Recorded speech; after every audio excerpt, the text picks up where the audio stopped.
Hi வணக்கம். நான் கோகுல் பிரசாந்த். இந்த வீடியோவில் ஆப்ஷன் பையர் விசஸ் செல்லர் ஒரு இன்ட்ரெஸ்டிங் டாபிக் தான். ஏன்னா இதில் யாருக்கு ப்ராபபிலிட்டி அதிகம், யார் வின் பண்ண முடியும், எந்த மாதிரியான மார்க்கெட் கண்டிஷன் யாருக்கு ஒத்து வரும், இந்த மாதிரி நிறைய டவுட்ஸ் இருக்கலாம். ஃபர்ஸ்ட் செல்லிங் எப்படி பண்றாங்க, எப்படி நடக்குது, அதுக்கு என்ன தேவைங்கிற ரொம்ப அடிப்படையானது பையர்ஸுக்கு தெரிய மாட்டேங்குது. இந்த டிரான்சாக்ஷன் எப்படி நடக்குது அப்படிங்கிறது அதுல இருந்து எல்லாமே பார்த்துருவோம். அண்ட் ப்ராபபிலிட்டி இந்த கேம்ல யாருக்கு அப்படிங்கிறது நம்ம தெரிஞ்சுக்கலாம். இனி நீங்க தன்னுக்கு சப்ஸ்கிரைப் பண்ணலைன்னா சப்ஸ்கிரைப் பண்ணிக்கோங்க.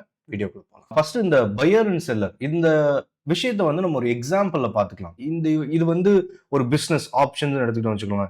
இதே மாதிரி ஏதாவது நடக்குதா பிசினஸ் அப்படின்னா இன்சூரன்ஸ் பிசினஸ் அதோட கம்பேர் பண்ணணும்னு வச்சுக்கோங்களேன், ஈஸியா புரியும். இன்சூரன்ஸ் கம்பெனி இன்சூரன்ஸ் போடுறவங்க நிறைய பேர் இந்த வீடியோ பாக்குறவங்க இன்சூரன்ஸ் போட்டு இருக்கலாம். இப்போ எனக்குலாம் லைஃப் இன்சூரன்ஸ், ஹெல்த் இன்சூரன்ஸ் இந்த மாதிரிலாம் இருக்கு இல்லைங்களா? அதே மாதிரி ஆப்ஷன்ஸும் லைக் இன்சூரன்ஸ் தான். இதுல செல்லர் இன்சூரன்ஸ் கம்பெனின்னு வச்சுக்கோங்க, பையர் இன்சூரன்ஸ் போடுறவங்க. இப்போ நீங்க ஒரு பைக் வாங்குறீங்க, நீங்க உங்களுக்கு ஒரு 2 லட்ச ரூபா பைக் கரெக்டா? அப்படிங்கும்போது அதுக்கு எவ்வளவு இன்சூரன்ஸ்? 3000 5000 ரூபா கரெக்டுங்களா? இப்போ நீங்க அதை கட்டிட்டீங்க அப்படின்னா, ஒருவேளை பைக் ஏதாவது விபத்து ஆயிட்டாலோ இல்ல திருடு போயிட்டாலோ நம்மளால என்ன பண்ண முடியும்? 2 லட்ச ரூபா பைக்கை 2000 ரூபாயில இருந்து 5000 ரூபாய் கட்டுற ரேஞ்சில் வச்சு நம்ம என்ன பண்ணிக்க முடியும்? கிளைம் பண்ணலாம். கரெக்டுங்களா? அதே மாதிரி நீங்க இந்த ஆப்ஷன்ஸ் எடுத்துக்கிட்டீங்கன்னா உங்களுக்கு அது லைக் ஆப்ஷன்ஸ் 100 ரூபாய்க்கோ இல்ல 150 ரூபாய் பிரீமியம் இன்டூ 65 கரெக்டா நிப்டி எடுத்துட்டோம் அப்படின்னா ட்ரேட் ஆகிட்டு இருக்கும். நீங்க அதை வாங்குறீங்க, நீங்க நினைச்ச மாதிரியே அதாவது நடந்துருச்சு, நீங்க நினைச்ச மாதிரியே மேல போயிடுச்சு இல்ல கீழே வந்துருச்சு. புட் கால் ஆர் புட் கரெக்டா? கால் ஆப்ஷன் வாங்கினா மார்க்கெட் மேல போனா ப்ராஃபிட், கீழே வரணும்னா புட் ஆப்ஷனுக்கு கரெக்டுங்களா? அப்படிங்கும்போது நீங்க ப்ராஃபிட் பண்ணிடுவீங்க. இதுவே செல்லர் பார்த்துட்டா பையர் ஓகே உங்களுக்கு புரியும். செல்லருங்கிறது இன்சூரன்ஸ் கம்பெனி. இந்த இன்சூரன்ஸ் கம்பெனி எப்படி ரன் ஆகுது? நீங்க ஒருத்தருக்கு உங்க பைக் இன்சூரன்ஸ் கொடுத்துருக்காது கரெக்டா? இன்சூரன்ஸ் கம்பெனி என்ன பண்ணும்? இனி ஆயிரக்கணக்கான பைக்ஸ் கொடுத்துருக்கும். இப்ப அதுல கிளைம் எவ்வளவு வரும்னா, இப்ப ஒரு 100 பைக் இருக்க ஆவரேஜானா அதுல கிளைம்ங்கிறது உங்களுக்கு ஒரு 2 பைக் 3 பைக் கரெக்டா? அதுலயும் ஃபுல் கிளைம் கொடுக்க மாட்டாங்க. கொஞ்சம் கிளைம் கம்மி பண்ணிட்டு என்ன பண்ணுவாங்க, எல்லாம் அதுக்குன்னு ஒருத்தருக்கு இருப்பாங்க, கிளைம் கம்மி பண்ணி கரெக்ட் பண்ணி தானே கொடுப்பாங்க.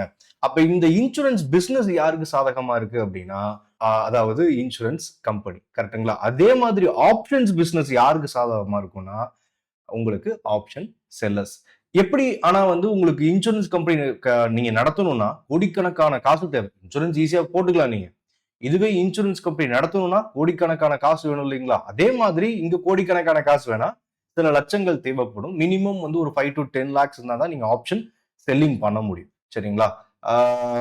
தென் நீங்க இங்க மார்ஜின் காட்டணும். இது எக்ஸ்சேஞ்சுக்கு நம்ம அதை கிளீனா பார்த்தரலாம் என்ன அப்படிங்கிறது உங்களுக்கு சொல்றேன். இப்போ நம்ம தன் பிளாட்ஃபார்ம் ஆப்ஷன்ஸ் இது எடுத்திருக்கேன், ட்ரேடர் எடுத்திருக்கேன்.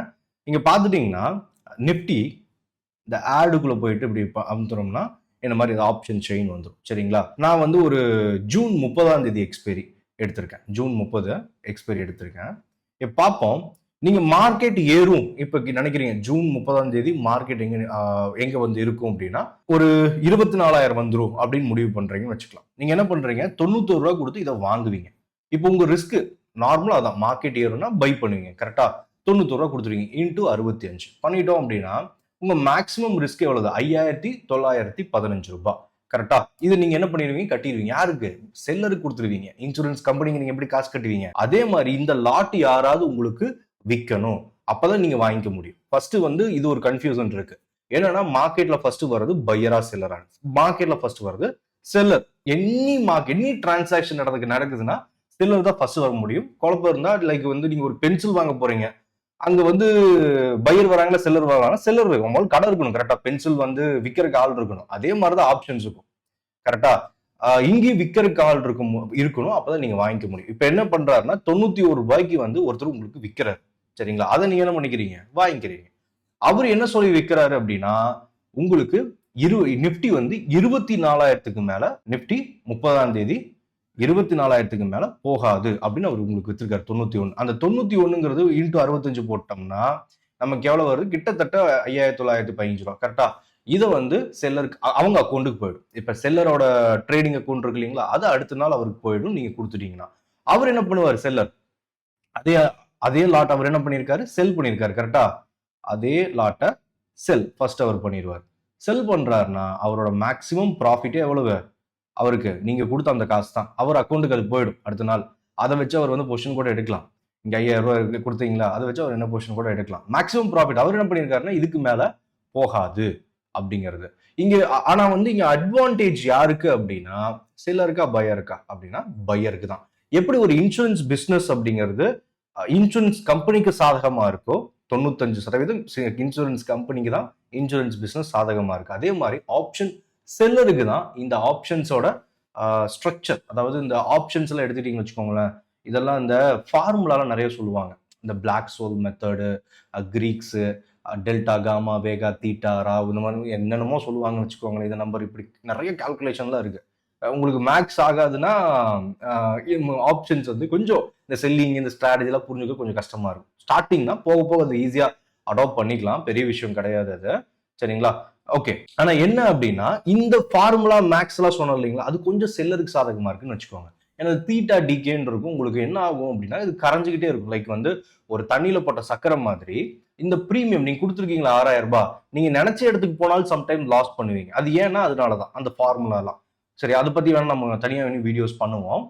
என்னன்னா மார்க்கெட் இப்படி ஜிக்ஸாக்கா இருக்கும். மேல ஏறும், திரும்ப கீழே இறங்கிடும், கீழே போகும், திரும்ப மேல வந்துடும், இப்படி போய்கிட்டே இருக்கும் மார்க்கெட். சரிங்களா? ஜிக்ஸாக்கா இருக்கும். அப்ப என்ன ஆயிடும்னா கரைஞ்சு போயிடும் உங்களுக்கு.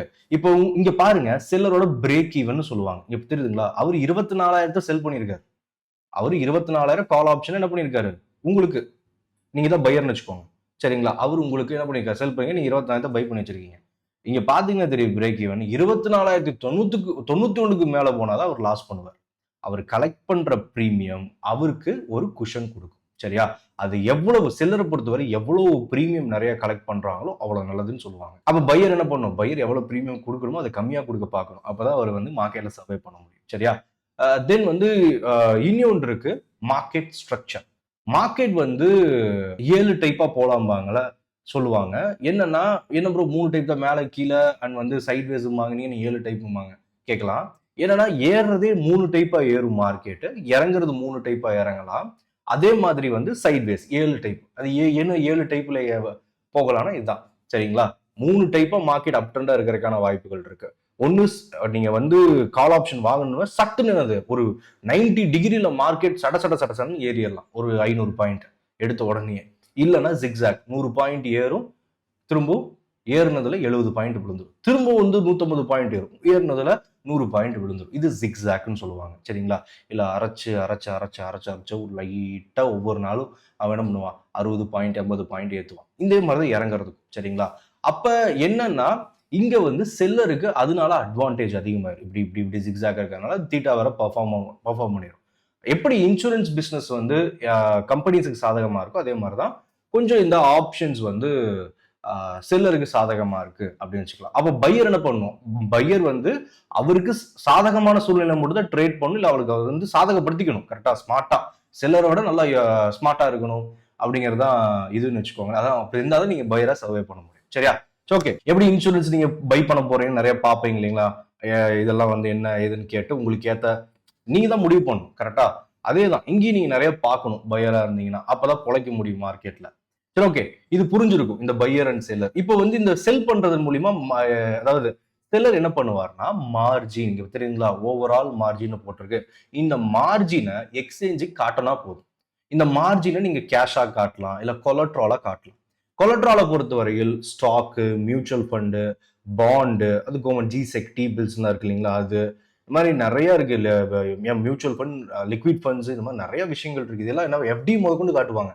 இதெல்லாம் அவங்க வந்து காட்டினா போதும். இப்ப பையருக்கு கேஷ் வச்சு ட்ரேட் பண்ணும். சரிங்களா? இதுவே செல்லர் பாத்துட்டீங்கன்னா கேஷ் வேணாம், அவருக்கு என்னது கொலட்ரால் காட்டி கூட பண்ணிக்கலாம், அவர் ட்ரேட் பண்ணிக்கலாம். சரியா? ஆனா இங்க பாருங்க, இந்த 5,000 ரூபாய் அப்படிங்கிறது அவருக்கு 3% தான் ப்ராஃபிட். அந்த ப்ராஃபிட்டை பண்றதுக்கு அவரு கிட்டத்தட்ட 1.25 லட்சம் ரூபாய்க்கு மேல அவர் வந்து எக்ஸ்சேஞ்சுக்கு கொலட்ரால் காட்ட வேண்டியதா இருக்கு. சரியா? இதுவே நமக்கான அவருக்கு என்ன ப்ரோ ரிஸ்க் அன்லிமிட்டடா போட்டிருக்கு அப்படின்னு நீங்க கேட்கலாம்.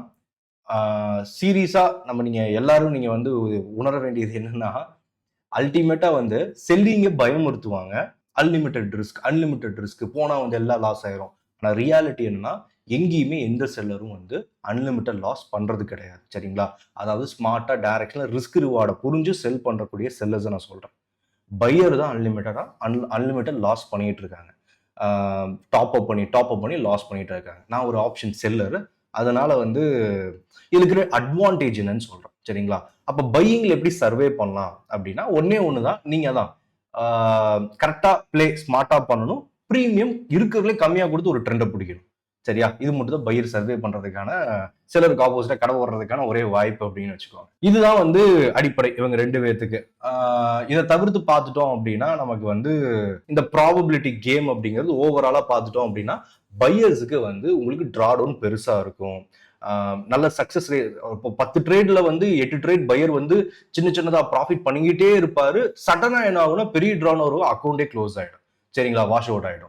இதுவே செல்லர் அப்படி கிடையாது. அவரு கொஞ்சம் கொஞ்சமா அவரு ப்ராஃபிட் பண்ணுவாரு, நல்லா போய்கிட்டு இருக்கும். சம்டைம்ஸ் ஸ்ட்ரகிள் வரும், சின்ன டிப் இருக்கும், திரும்ப என்ன ஆகுது அவர் வந்துருவார். சரிங்களா? ஏன்னா அவர்கிட்ட பெரிய போர்ட்ஃபோலியோ இருக்கும், அவர் இன்வெஸ்ட் பண்ணியிருப்பாரு. சின்ன லாஸ் தான் அவருக்கு வந்து சம்டைம்ஸ் ஸ்ட்ரகிளா இருக்கலாம். அவருக்கு வந்து ஃபயர் ஃபைட்டிங்னு சொல்லுவாங்க. ஒரு ட்ரேட் எடுத்திருக்காங்கன்னா அதை வந்து ப்ராஃபிட்டபிளா கூட வெளியே வந்துடலாம். ஆப்ஷன்ஸ், கரெக்டுங்களா? இது பேர் என்னது? இது பேரு ஆப்ஷன்ஸ். நிறைய வாய்ப்புகள், நிறைய வாய்ப்பு இருக்கு. நீங்க செல்லரா இருந்தீங்கன்னா ஹெட்ஜ் பண்றதுக்கான வாய்ப்புகள். சரிங்களா? மல்டி ஸ்ட்ரைக்ஸ்ல வந்து பிளே பண்ணுவாங்க, தென் மல்டி எக்ஸ்பீரியன்ஸ்ல பிளே பண்ணுவாங்க. இப்ப ஜூலை எக்ஸ்பீரி எண்ட பை பண்ணி வச்சுக்கிட்டு ஜூன் எக்ஸ்பீரி செல் பண்ணுவாங்க. இந்த மாதிரி நிறைய அட்வான்டேஜ்லாம் இருக்கு. கேலண்டர் ட்ரேட்ஸ் எல்லாம் சொல்லுவாங்க. சரிங்களா? இதனால ஸ்ட்ராட்டஜிக்கலா பிளே பண்ண முடியும். அதனால நீங்க கொஞ்சம் வந்து ரிஸ்க் எல்லாம் குறைச்சிக்கிட்டு கம்ஃபர்டபுளா ட்ரேட் பண்ண முடியும் செல்லரா இருந்தீங்கன்னா. சரி, ஓவராலா அது வந்து பையர் அண்ட் செல்லர் இதுக்கு இருக்க அட்வான்டேஜ் என்னன்னு பார்த்தாச்சு. செல்லருக்கு இருக்கிற ப்ராப்ளம் அப்படிங்கிறது என்ன அப்படின்னா, அவரு சம்டைம்ஸ் வந்து மார்க்கெட்டோட வாலட்டிலிட்டியில பெரிய லாஸ் பண்ணிடலாம். அவர் ரிஸ்க் ரிவார்டன் வந்து நேக்கட் பொசிஷன் சொல்லுவாங்க. நேக்கடா வந்து என்ன பண்ணுவாங்க, இந்த செல் மட்டும் எடுத்து வச்சிருந்து இப்படி உட்காந்துருந்தாருன்னா என்ன ஆகும், மார்க்கெட் திடீர்னு பறக்கும். சரியா? பறக்கும் போது பெரிய லாஸ் பண்ணிடுவாங்க. அது மட்டும் கரெக்டா ரிஸ்க் ரிவார்ட்ல பை பண்ணி ஹெட்ஜ் பண்ணி அவர் கரெக்ட் பண்ணிக்கிட்டாருன்னா அந்த அன்லிமிட்டட் லாஸ். அன்லிமிட்டட் யாருமே லாஸ் பண்ண முடியாத ரியாலிட்டி. எங்கேயாவது மார்க்கெட்டுங்கிறது எக்ஸ்பைரி அன்னைக்கு செட்டில் ஆகணும். கரெக்டா? அப்ப லாஸ்ங்கிறது என்னது, ஒரு குறிப்பிட்ட அளவு தான் பண்ண போறோம். அதனால வந்து ஹெட்ஜ் பண்ணிட்டா செல்லர் தப்பிச்சுக்கலாம். சரியா? இல்லைன்னா ஒரு மாற்றக்கான வாய்ப்புகள் இருக்கு. எல்லாத்துலயும் நல்லதும் இருக்கு, கெட்டதும் இருக்கு. நீங்க தான் தேர்ந்தெடுக்கணும். நான் இன்னும் இது தெளிவா புரிஞ்சிருந்திருக்கலாம். அந்த பையர்ஸ் அண்ட் செல்லர்ஸ் கால் ஆப்ஷனையும் பை பண்ண முடியும், செல் பண்ண முடியும். புட் ஆப்ஷனையும் பை பண்ண முடியும், செல் பண்ண முடியும். சரிங்களா? இதை தவிர்த்து பார்த்துட்டோம்னா ட்ரெண்டிங்ல பையருக்கு என்ன தேவைன்னா ஒரு பிரைஸ். நீங்க வந்து ஒரு நிஃப்டி பாக்குறீங்க, நிஃப்டி எங்க போகும், எப்ப போகும், எவ்வளவு போகும் அப்படிங்கிறது முதற்கொண்டு உங்களுக்கு நிறைய தெரிய வேண்டியது இருக்கு. எக்ஸ்பீரியன்ஸ்ல நீங்க எடுத்துரும் ட்ரேட் எடுத்துரும் உடனே போயிடணும். சரியா? செல்லருக்கு அது தேவையில்லை. மார்க்கெட் ஒரு நம்பர் சொல்லி மார்க்கெட் வந்து 24,000க்கு மேல இந்த எக்ஸ்பைரி போகவே போகாது அப்படின்னு தெரிஞ்சா போதும். அது அங்கேயே நின்னாலும் சரி, கீழே போனாலும் சரி, லைட்டா ஏறினாலும் சரி, செல்லருக்கு பொறுத்த வரைக்கும் கவலை இல்லை. இதுக்கு மேல போகாது, இதுக்கு கீழே வராது அப்படிங்க தெரிஞ்சா போதும். டீப்பா வந்து மற்றதெல்லாம் போட்டு குழப்பிக்கிட்டு மார்க்கெட்டை வந்து ப்ரெடிக்ட் பண்ண ட்ரை பண்ணி அதுல போயிட்டு அதிகமா கான்சென்ட்ரேட் பண்ணுங்கிற அவசியம் செல்லருக்கு இருக்க தேவையில்லை. சரிங்களா? ஓகே. அண்ட் வந்து இது நிறைய தெரிஞ்சிருக்கும் ஏன் இது சாதகமா இருக்கு அப்படின்னு ஒரு செல்லர் சைட்ல. அது பையருக்கு செல்லருக்குமான வித்தியாசம் அப்படிங்கிறது உங்களுக்கு புரிஞ்சிருக்கலாம். ஏதாவது டவுட்ஸ், கொஸ்டின்ஸ் இருந்தால் தாராளமா நீங்க வந்து கமெண்ட் பண்ணுங்க. அண்ட் வந்து நம்ம அடுத்த வீடியோல பார்க்கலாம். அதுவரையில் பாய். Investments in the securities market are subject to market risk. Read all the related documents carefully before investing.